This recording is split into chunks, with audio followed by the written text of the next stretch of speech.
Hola, ¿qué tal mis amigos? Les doy la bienvenida a otro nuevo video donde voy a tocar el texto de la primera carta a Timoteo, capítulo 3, versículo 16. Primera Timoteo 3:16, donde en versiones como la Reina Valera de 1960 dice que Dios fue manifestado en carne. Sin embargo, la persona que sepa un poco de crítica textual ya se habrá dado cuenta que el sustantivo seos no aparece en los mejores y más antiguos manuscritos griegos. Y esto muestra que el texto está adulterado precisamente para apoyar la Trinidad. Y tal como lo traduce la Biblia de las Américas, la vamos a leer, que dice de esta manera. Bueno, vamos a buscar el texto de Primera a Timoteo 3:16. Dice, e indiscutiblemente grande es el misterio de la piedad. Él fue manifestado en la carne. No dice Dios, no dice como la Reina Valera. Dice la Biblia de las Américas, dice, Él fue manifestado en la carne. Y lo vamos a ver por qué en sus notas. Pulsamos y abre la nota y dice, literalmente, el que. Y enseguida dice, algunos manuscritos posteriores dicen Dios. Dice que algunos manuscritos posteriores dicen Dios. Esto muestra claramente en el caso de la Reina Valera de 1960 que está adulterado, está cambiado de Jos a Seos para apoyar la Trinidad. Pero, aún sabiendo esto, varios trinitarios y también unicitarios afirman que como el versículo anterior, es decir, el 15, que es el antecedente inmediato, está hablando sobre la casa de Dios, y el versículo 16 habla de Cristo, ellos dicen que se refiere a la misma persona. Ellos dicen que el 16 habla de Cristo y el 15 habla de la casa de Dios, por lo tanto Jesús es Dios. Y dicen que se refiere a la misma persona, y solo con eso quieren probar que Jesús es el Dios a quien se adora. Para ello solo toman el versículo anterior como contexto. Bueno, analicemos el contexto general de la primera carta a Timoteo, porque como toda carta, hay uno o varios que lo envían y uno o varios a quienes va dirigido, así como los saludos de una o varias personas. Vamos a regresar hasta el principio de la primera carta a Timoteo 1:1.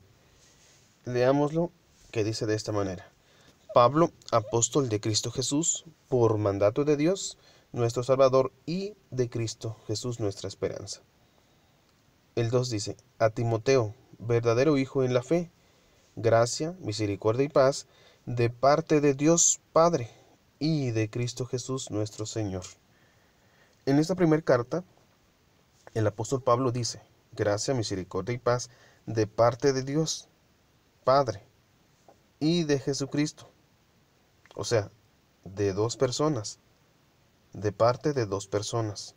Pero notemos esto y siempre tengamos presente que siempre que se menciona juntos al Padre y al Hijo, únicamente al Padre se le dice a Dios, se le dice Dios.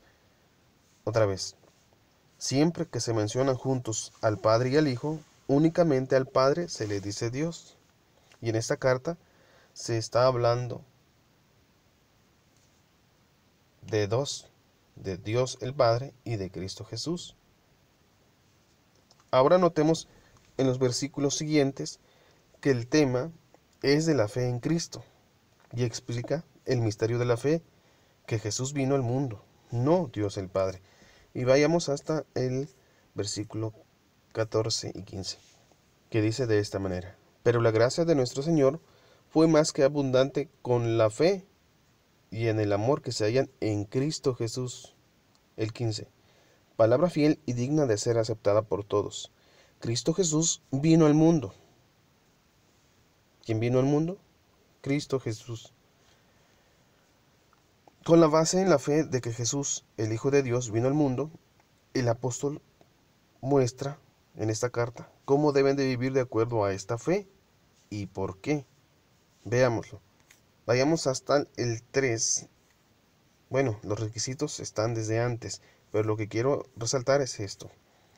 Si nos vamos hasta el 3:9, dice, habla del misterio de la fe nuevamente, explicando en la carta de eso, habla del misterio de la fe, dice el 9. sino guardando el misterio de la fe, con limpia conciencia, que también estos sean sometidos a prueba primero, y si son irreprensibles, que entonces sirvan como diáconos.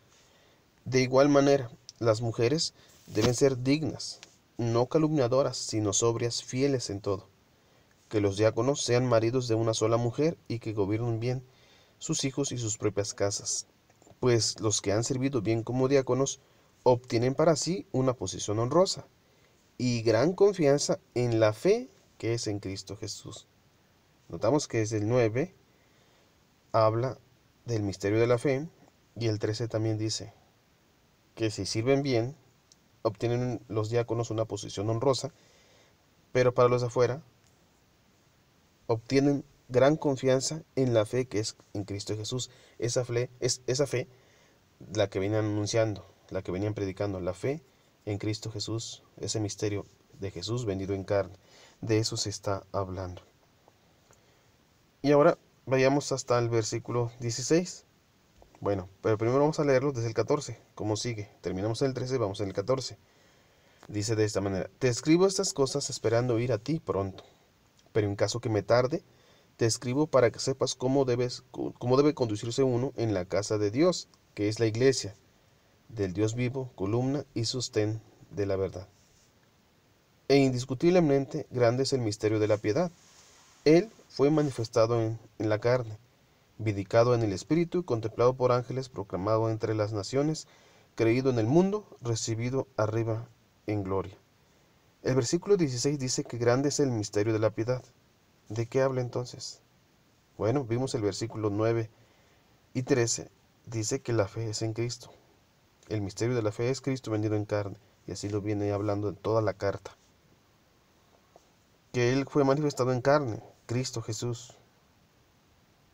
Vemos que el que se manifestó en carne es Cristo, el Hijo de Dios, no Dios el Padre. Recordemos, se está hablando de dos personas aquí, de Dios el Padre y de Cristo Jesús.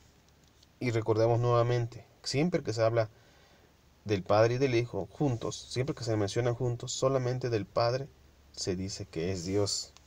En esta carta vemos que el que se manifestó, claramente lo dice, fue el Hijo de Dios, no Dios el Padre. Pero ¿quién o qué es el misterio de la piedad? Nuevamente vamos a verlo. Es la fe en Cristo Jesús, venido en carne. Ese es el misterio de la fe. Eso es lo que predicaban. Jesús venido en carne. De hecho, las siguientes versiones lo confirman al traducir fe en vez de piedad. En vez del misterio de la piedad dicen misterio de la fe. Por ejemplo, si buscamos la NBI, Nueva Versión Internacional, dice de esta manera en el 16: No hay duda de que es grande el misterio de nuestra fe. Él se manifestó como hombre. ¿Quién es el misterio de la fe? Jesucristo, venido en carne. Dice, Él se manifestó como hombre. Pero dice que grande es el misterio de nuestra fe. Y si buscamos también, por ejemplo, la Nueva Traducción Viviente, dice también lo mismo. Y dice en el titulillo, dice, verdades de nuestra fe. En el 16 dice de esta manera: Sin duda alguna, el gran misterio de nuestra fe es el siguiente: Cristo fue revelado en un cuerpo humano. Ese es el misterio de nuestra fe. Entonces está hablando de Cristo, del misterio de la fe. No está diciendo que el que vino en carne es Dios el Padre, no, sino Jesús. Entonces, eso es lo que habla, de eso habla la primera carta a Timoteo. Ese es el contexto general de la carta. De eso se viene hablando, del misterio de la fe, es decir, Cristo venido en carne. Y el contexto no muestra que Jesús sea la casa de Dios, porque en el 16, en el 15, se habla de la casa de Dios. Y por eso los trinitarios y unicitarios dicen, se está hablando de ahí, dice que es Dios. No, el contexto no muestra eso. El contexto muestra que se está hablando del misterio de la fe, que es Cristo venido en carne. Y ya vimos que Dios solamente es el Padre. Jesús se le dice Hijo de Dios. Y aquí no se está hablando que se manifestó en carne Dios el Padre. Porque preguntémonos, ¿quién al morir podría ser vindicado en el Espíritu? Es decir, ¿quién podría ser declarado justo? Solamente alguien que tenga un superior, que lo pueda declarar justo, y ese es el Hijo de Dios, porque en autoridad el Padre es mayor. ¿Quién fue recibido arriba? Jesús, el Hijo de Dios, porque tuvo que haber venido para ir al cielo otra vez y ser recibido arriba. Recordemos, el apóstol Pablo inicia identificando a dos, a Dios el Padre y a Jesús, el Hijo de Dios. Y vimos en 1 Timoteo 1:15 que dice que el Hijo de Dios Jesús vino al mundo, no Dios el Padre. Pero aún queda duda, ¿quién se manifestó? ¿Dios, o sea, el Padre, o Jesús, el Hijo de Dios? Bueno, veamos otro texto, no de la carta, sino la primera carta de Juan 3:8. Dice, sin embargo, cuando alguien sigue pecando, demuestra que pertenece al diablo, el cual peca desde el principio. Escuchemos, pero el Hijo de Dios vino para destruir las obras del diablo. ¿Quién vino? ¿Quién se manifestó? El Hijo de Dios. Y veamos aquí en la Biblia de las Américas, dice de esta manera, el que practica el pecado es del diablo, porque el diablo ha pecado desde el principio. El Hijo de Dios se manifestó con este propósito. Entonces se manifestó el Hijo de Dios, no Dios el Padre. Hemos podido ver que Dios no se manifestó en carne, y el contexto muestra que Jesús es el Hijo de Dios, no ese Dios quien merece toda adoración, ya que solo Dios el Padre merece adoración, solamente Dios el Padre.